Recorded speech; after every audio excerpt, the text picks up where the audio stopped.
Next question जो है कह रहा है in the figure what are the angle of depression from the observing position D and E of the object A. ठीक है, ये बहुत ही अच्छा क्वेश्चन है।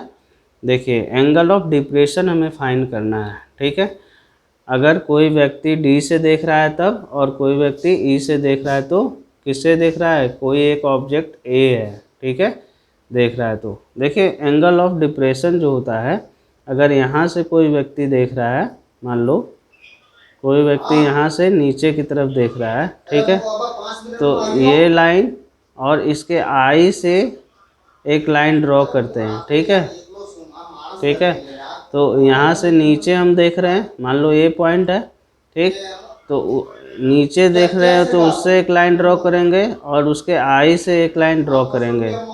ठीक है, उसके बीच में जो एंगल बनता है वो क्या कहलाता है, एंगल ऑफ एलिवेशन। तो ये थीटा मान लो एंगल ऑफ एलिवेशन होगा, तो ये क्या होगा, ये एंगल भी क्या होगा, थीटा एंगल ऑफ एलिवेशन होगा। ठीक इसी कंसेप्ट को इस पे अप्लाई करना है। ठीक है, ध्यान से देखिए, इसको दो तरीके से आप सॉल्व कर सकते हैं। पहला तरीका तो ये है, तो इस तरीके से अगर हम देखते हैं, ठीक है, दूसरा तरीका भी हम इसमें बताएंगे।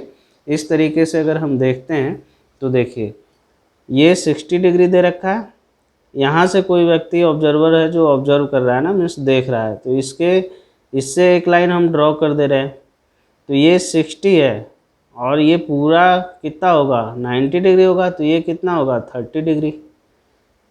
तो ये पहला जो हो है डी से जो कोई व्यक्ति देख रहा होगा ए को, तो वो कितना डिग्री का एंगल ऑफ डिप्रेशन होगा, वो 30 डिग्री होगा।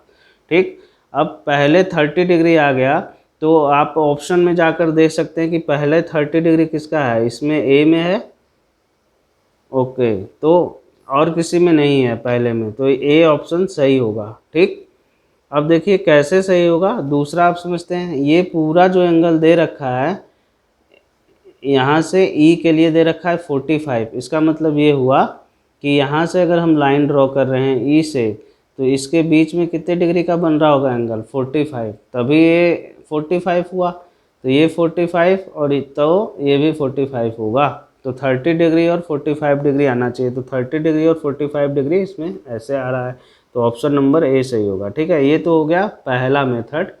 ठीक, कि एंगल ऑफ डिप्रेशन का कंसेप्ट का यूज कर हमने फाइंड कर लिया। दूसरा मेथड जो है वो हम ट्रायंगल ले लेते हैं। ट्रायंगल लेते हैं डी सी ए। ट्रायंगल कौन सा लेते हैं, डी सी ए। हम जानते हैं कि ट्रायंगल के तीनों कोणों का सम जो होता है वो 180 डिग्री होता है।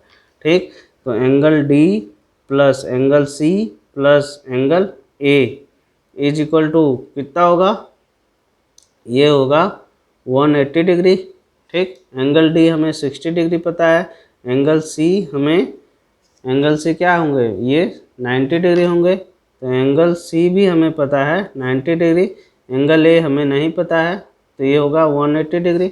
ये हो गया 150 degree plus angle A is equal to 180 degree. ये हो गया angle A is equal to 180 degree minus 150 degree, तो angle A is equal to कितना आ गया, 30 डिग्री। ये एंगल कौन सा है, डी ए सी है। ये कौन सा एंगल है, डी ए सी है। तो डी ए सी हमारा कितना आ गया, 30 डिग्री। इसका मतलब कि एंगल ऑफ डिप्रेशन ही कितना होगा, 30 डिग्री होगा। समझ में आया। ठीक इसी तरीके से हम ट्रायंगल लेते हैं ई बी ए। ई बी ए लेते हैं। अब देखें angle B plus angle E plus angle A is equal to 180 degree. ठीक, एंगल बी कितना है, एंगल बी हमें 90 डिग्री दिया है, क्यों, क्योंकि ये 90 डिग्री होगा ना, प्लस एंगल ई हमें नहीं पता है। एंगल ए हमको दे रखा है 45 डिग्री, ये हो जाएगा 180 degree. Angle E equal to कितना आ जाएगा, 180 डिग्री माइनस का 135 degree. Angle E equal to हो जाएगा 5, ये हो जाएगा 4, ये हो जाएगा 45 डिग्री।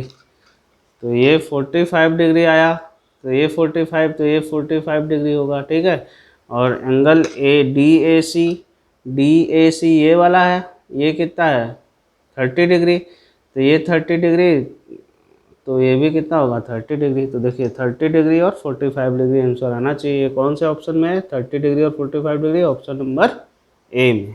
तो ये आपका आंसर होगा। Thank you guys.